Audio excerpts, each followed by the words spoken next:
So you mentioned JSSI and just the solutions that you've brought to market. And recently, there's also been increased investment in the aviation industry to introduce new technologies and solutions. And they seem very similar to the time when JSSI was founded, where you and the founding team there, they managed to solve a unique problem that customers would go on to love.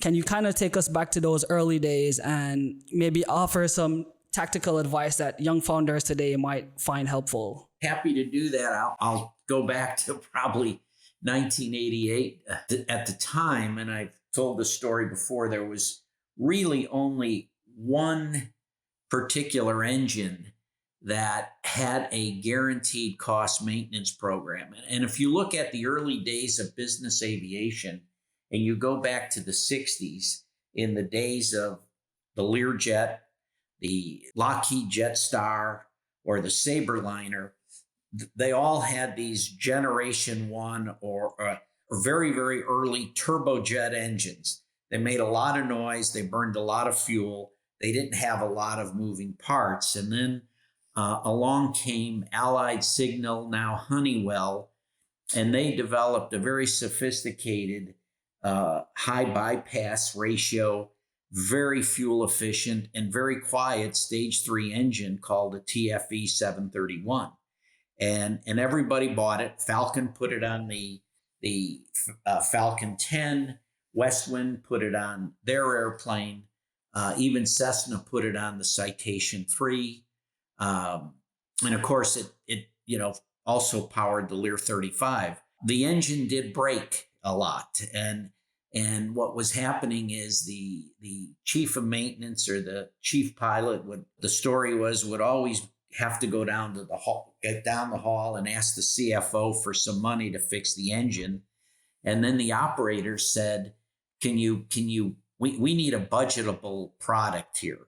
So they came out with MSP, maintenance service plan, for the 731 engine. And in 1989, when we launched, that truly was the only product out there.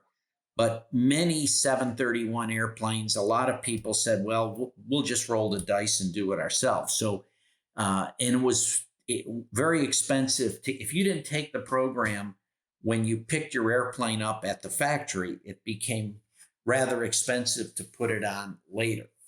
So we developed a program and a product to put a 731 engine on during its middle of its life, and that sort of caught on. So we kind of launched the company on the back of the 731 engine, but then we said, let's take this and let's bring this to Pratt & Whitney and let's bring this to Rolls-Royce.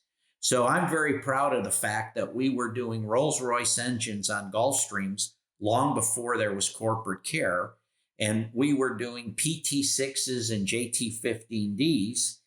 Those are Pratt & Whitney engines, and we did those before Pratt & Whitney came on with what they call ESP, or the Eagle Service Plan. And now all the OEMs have a program, and then there's another product out there called Engine Assurance Plan, which kind of does a good job with some of the older engines like the JT15D or the 731. But today, if you pick up if you go to Wichita to pick up a brand new Latitude or Longitude, you pretty much are going to do one of three things. You're going to take the OEM program, you're going to take JSSI, or you're going to do nothing, and we call that going naked. But most people today, they might not do anything on the airframe, but they'll do something